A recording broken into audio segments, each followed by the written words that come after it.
T Ravi ಬಿಡುಗಡೆಗೆ high court ಆದೇಶವನ್ನು ಕೊಡ್ತಾ ಇದ್ದ ಹಾಗೆಯೇ ಅವರ ತವರು ಜಿಲ್ಲೆ ಚಿಕ್ಕಮಗಳೂರಿನಲ್ಲಿ ಸೆಲೆಬ್ರೇಷನ್ ಜೋರಾಗಿದೆ.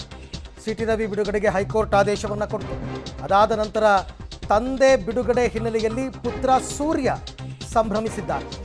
ಸತ್ಯಕ್ಕೆ ಜಯವಾಗಿದೆ, ಕಾನೂನು ಮೇಲೆ ನಂಬಿಕೆ ಇದೆ ಅಂತಕ್ಕಂಥದ್ದನ್ನು ಹೇಳಿದ್ದಾರೆ. ನಮ್ಮ ತಂದೆ ಆ ರೀತಿ ಮಾತನಾಡಲ್ಲ, ಮಗನ ಹೇಳಿಕೆ ಆ ರೀತಿ ಆಗೋದಕ್ಕೆ ಸಾಧ್ಯನೇ ಇಲ್ಲ, ಬಟ್ ಸತ್ಯಕ್ಕೆ ಜಯವಾಗಿದೆ ಅಂತ ಟಿ ರವಿ ಪುತ್ರ ಸೂರ್ಯ ಅಭಿಪ್ರಾಯಪಟ್ಟಿರೋದು ನೀವು ನೋಡ್ತಾ ಇದ್ದೀರಾ ದೃಶ್ಯದಲ್ಲಿ. ಒಂದು ಕಡೆ ಟಿ ರವಿ ಅವರನ್ನು ಇನ್ನೇನು ಕೆಲವೇ ಹೊತ್ತಲ್ಲಿ ಅವರು ದಾವಣಗೆರೆಗೆ ಬರ್ತಾರೆ, ದಾವಣಗೆರೆ ಹತ್ತಿರ ಅವರು ಬಿಡುಗಡೆ ಆಗ್ಬೋದು ಅಂತಕ್ಕಂಥ ಮಾಹಿತಿ ಇದೆ. ಮತ್ತೊಂದು ಕಡೆ ಸೆಲೆಬ್ರೇಷನ್ ಜೋರಾಗಿದೆ ಟಿ ರವಿ ಅವರ ಪರವಾಗಿ. ನೋಡಿ ಅಲ್ಲಿ ಅಂಬೇಡ್ಕರ್ ಭಾವಚಿತ್ರವನ್ನೂ ಹಿಡಿದು ಸಂಭ್ರಮಿಸ್ತಾ ಇದ್ದಾರೆ BJP ಕಾರ್ಯಕರ್ತರು. ಜೊತೆಗೆ ಟಿ ರವಿ ಅವರ ಫೋಟೋವನ್ನು ಕೂಡ ಹಿಡಿದಿದ್ದಾರೆ. ಹೆಚ್ಚು ಕಡಿಮೆ 1 ಅವರ್ ಯಾವಾಗ ಹೈಕೋರ್ಟ್ ಆದೇಶ ಬಂತು ಆವಾಗಿಂದಲೂ ಕೂಡ ನಿರಂತರವಾಗಿ ಅಲ್ಲಿ ಸೆಲೆಬ್ರೇಷನ್ ನಡೀತಾ ಇದೆ.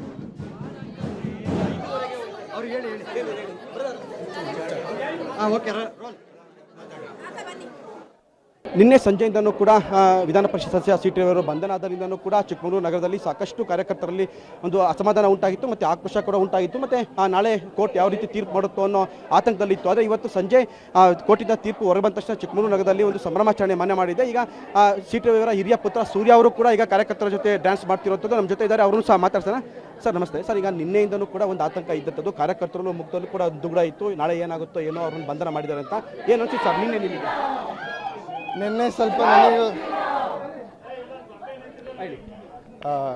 ಎಲ್ಲ ನ್ಯಾಯ ಬರುತ್ತೆ ಅಂತ ನಂಬಿಕೆ ಇತ್ತು, ಆ ದೇವ್ರ ಮೇಲೆ ನಂಬಿಕೆ ಇತ್ತು. ಕಾನೂನು ನಾವು ತಪ್ಪು ಮಾಡಲ್ಲ ಅಂತ, ನಮ್ಮ ಅಪ್ಪ ತಪ್ಪು ಮಾಡಿಲ್ಲ ಅಂತ ಗೊತ್ತಿತ್ತು. ಸೊ ಕಾನೂನು ನಮ್ಮ ಪರವಾಗಿ ಆರ್ಡರ್ ಕೊಡುತ್ತೆ ಅಂತ ನಂಬಿಕೆ ಇತ್ತು ನನ್ನ ಮೇಲೆ. ಈ ಥರ ಮಾತೆಲ್ಲ ಅವ್ರು ಮಾತಾಡಲ್ಲ. 22 ವರ್ಷದಿಂದ ನೋಡ್ತಿದ್ದೀನಿ ಅವ್ರು ಈ ಥರ ಮಾತೆಲ್ಲ ಅವ್ರ ಬಾಯಿಂದ ಬರಲ್ಲ. ಅವರೊಬ್ಬರು ಭಾರಿ ಶಿಸ್ತಿನ ಮನಸ್ಸಿ ಅವರು. ಅವರೆಲ್ಲರಿಗೂ ಅವರು ದೊಡ್ಡವರು ಚಿಕ್ಕವರು ಎಲ್ಲರ ಜೊತೆ ಮರ್ಯಾದೆ ಕೊಟ್ಟು ಮಾತಾಡ್ತಾರೆ.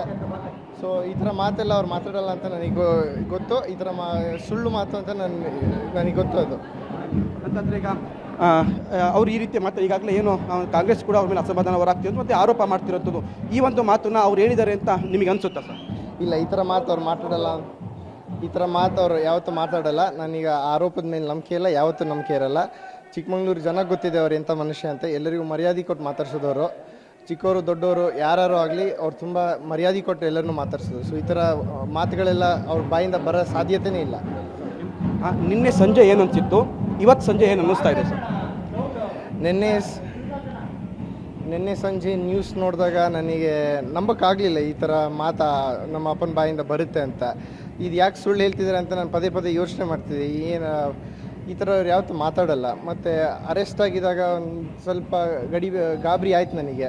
ಮತ್ತು ಅವ್ರು ರಾತ್ರಿಯೆಲ್ಲ ನಮ್ಮ ಅಪ್ಪನ ಸ್ಟೇಷನಲ್ಲಿ ಇರೋ ಬದಲು ಎಲ್ಲೆಲ್ಲೋ ಸುತ್ತಿಸ್ತಿದ್ದಾರೆ. ಅವಾಗೆಲ್ಲ ಗಡಿಬಿಡಿ ಆಯಿತು. ಬೆಳಗ್ಗೆ ಎದ್ದು ನಿದ್ದೆ ಬರಲಿಲ್ಲ ನನಗೆ. ಬೆಳಗ್ಗೆ ಎದ್ದು ನೋಡಿದಾಗ ಗಾಯ ಎಲ್ಲ ಆಗಿತ್ತು ಅವರಿಗೆ. ಅವಾಗ ತುಂಬ ಗಾಬರಿ ಆಯ್ತು ನನಗೆ. ಯಾಕೆ ಹಿಂಗೆ ಆಗ್ತದೆ, ಯಾಕೆ ಹಿಂಗೆಲ್ಲ ಮಾಡ್ತಾರೆ, ಯಾಕೆ ಇಷ್ಟು ಬೇಗ ಅರೆಸ್ಟ್ ಮಾಡಿದ್ರು, ಏನು ಪ್ರೂಫ್ ಇಲ್ದಲೇ ಈ ಥರ ಯಾಕೆ ಮಾಡ್ತಿದ್ದಾರೆ ಅಂತ ಇದಿತ್ತು. ಬಟ್ ನನಗೆ ನಂಬಿಕೆ ಇತ್ತು, ಎಲ್ಲ ನಮ್ಮ ಪರವಾಗಿ ಆರ್ಡರ್ ಬರುತ್ತೆ, ದೇವ್ರು ನಮ್ಮ ನ್ಯಾಯ ಕೊಡಿಸ್ತಾನೆ ಅಂತ ನಮಗೆ ನಂಬಿಕೆ ಇತ್ತು. ಇವತ್ತು ಕೋರ್ಟ್ ಆರ್ಡರ್ ಬಂದಿದ ತಕ್ಷಣ ನನಗೆ ತುಂಬ ಖುಷಿ ಆಯಿತು. ಒಂದು ದೊಡ್ಡ ರಿಲೀಫ್ ಬಂದಂಗೆ ಆಯ್ತು ನನಗೆ. ಈಗ ನಿನ್ನೆ ಇಡೀ ರಾತ್ರಿ ಅವ್ರನ್ನ ಸುತ್ತಿರುವಂಥದ್ದು, ಬೇರೆ ಸ್ಟೇಷನು. ಈಗ ನಿನ್ನೆ ಇವತ್ತು ಬೆಳಿಗ್ಗೆ ಕೂಡ ಅವ್ರು ಹೇಳ್ತಾ ಇದ್ದಂಥದ್ದು 3 ಜಿಲ್ಲೆಯನ್ನು ನಮ್ಮನ್ನು ಸುತ್ತಿದ್ದಾರೆ ಅಂತ. ಈಗ ನೀವು ಕೂಡ ಫೋನ್ ಏನಾರ ಮಾಡಿದ್ರಾ ನಿನ್ನೆ ರಾತ್ರಿ ಅವರಿಗೆ? ಇಲ್ಲ, ಅವ್ರ ಜೊತೆ ಡೈರೆಕ್ಟಾಗಿ ನನಗೆ ಫೋನಲ್ಲಿ ಮಾತಾಡೋಕ್ಕೆ ಸಿಗಲಿಲ್ಲ, ಅವಕಾಶ ಸಿಗಲಿಲ್ಲ. ನಿನ್ನೆ ಮಧ್ಯಾಹ್ನ ಒಂದು ಮಾತಾಡಿದ್ದು ಬಿಟ್ಟರೆ ರಾತ್ರಿ ಫುಲ್ ಸಿಕ್ಕಿರಲಿಲ್ಲ.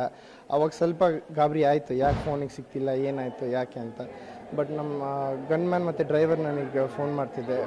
ಗಂಟೆಗೂ ನಾನು ಅವ್ರಿಗೆ ಫೋನ್ ಮಾಡಿ ಕೇಳ್ತಿದ್ದೆ. ಅವಾಗ ಅವ್ರು ಹೇಳ್ತಿದ್ರು, ಈಗ ಸುತ್ತಿಸ್ತಿದ್ದಾರೆ, ನಮ್ಮನ್ನು ಫಾಲೋ ಮಾಡೋಕ್ಕೆ ಬಿಡ್ತಿಲ್ಲ ಅಂತ. ಸೊ ಸ್ವಲ್ಪ ಗಾಬರಿ ಆಯ್ತು ಅವಾಗ. ನಿನ್ನೆ ಸಂಜೆಯಿಂದನೂ ಕೂಡ ಕಾರ್ಯಕರ್ತರು, ಸಾವಿರಾರು ಕಾರ್ಯಕರ್ತರು ಮನೆ ಮುಂದೆ ಇರುವಂಥದ್ದು. ಏನು ಅನ್ಸುತ್ತೆ ಸರ್, ಈ ಕಾರ್ಯಕರ್ತರು ನೋಡಿ, ಅವರ ಒಂದು ಪ್ರೀತಿ ನೋಡಿ, ಅವರು ಟಿ ರವಿ ಅವ್ರನ್ನ ಬಂಧನ ಮಾಡಿದ್ದಾರೆ ಅಂತ ಹೇಳಿ ನಿನ್ನೆ ಸಂಜೆಯಿಂದನೂ ಹೋರಾಡ್ತಿರೋಂಥದ್ದು ನೋಡ್ರೆ ಏನು ಅನ್ಸುತ್ತೆ ಸರ್? ಅದು ತುಂಬ ಖುಷಿ ಇದೆ. ಅಂದರೆ ನಾನೊಬ್ಬನೇ ಅಲ್ಲ, ಸುಮಾರು ಜನ ಇದ್ದಾರೆ ಅವರು ಆ ಮಾತನ್ನು ನಂಬಲ್ಲ ಅಂತ. ಈ ಥರ ಎಲ್ಲರಿಗೂ ಗೊತ್ತು, ಯಾರ್ಯಾರ ಕಾರ್ಯಕರ್ತ ಈ ಕಾರ್ಯಕರ್ತ ಗೊತ್ತು ಅವರಿಗೆ ಈ ಥರ ಅದಕ್ಕೆ ಅವ್ರು ಬಂದು ನಿಂತಿರೋದು. ಆ ಪ್ರೀತಿ ಇರೋದು ಯಾಕೆ ಅಂದರೆ ಅವರೊಬ್ಬರು ಒಳ್ಳೆ ಮನುಷ್ಯ ಅಂತಾನೆ. ಎಲ್ಲರಿಗೂ ಮರ್ಯಾದೆ ಕೊಟ್ಟು ಮಾತಾಡ್ಸೋ ದಸೆಯಿಂದನೇ ಈ ಥರ ಇರೋದು. ಸೊ ಎಲ್ಲರೂ ಕಾರ್ಯಕರ್ತನೆಲ್ಲ ನೋಡಿ ನಿನ್ನೆಲ್ಲ ಇಲ್ಲಿ ಮನೆ ಹತ್ರ ಬಂದು ಮಾತಾಡಿಸಿ ಎಲ್ಲರೂ ನನ್ನ ಜೊತೆ ಇದ್ದು ನಿನ್ನೆ ಪ್ರೊಟೆಸ್ಟ್ ಮಾಡಿ ಇದು ಫಾಲ್ಸ್ ಅರೆಸ್ಟ್ ಅಂತ ತುಂಬ ಖುಷಿ ಆಯಿತು.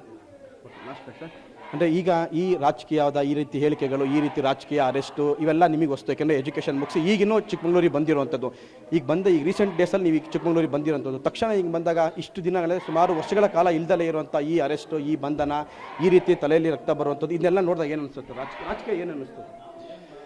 ರಾಜಕೀಯದ ಬಗ್ಗೆ ಇನ್ನೂ ಮಾತಾಡೋಕ್ಕೆ ನೀವು ಹೇಳ್ದಂಗೆ ನನಗೆ ಅಷ್ಟು ಐಡಿಯಾ ಇಲ್ಲ, ಈಗಷ್ಟೇ ಬಂದಿರೋದು. ಇನ್ನೂ ಗಮನಿಸಿ ಮಾತಾಡ್ಬೇಕು ನಾನು ರಾಜಕೀಯದ ಬಗ್ಗೆ. ಇನ್ನೂ ವಯಸ್ಸಿಲ್ಲ ನನಗೆ, ತುಂಬ ಚಿಕ್ಕವನು. ಬಟ್ ನೀವು ಹೇಳ್ದಂಗೆ ಸ್ವಲ್ಪ ಇದೆಲ್ಲ ನೋಡಿ ಒಂಥರ ಗಾಬರಿ ಆಯಿತು.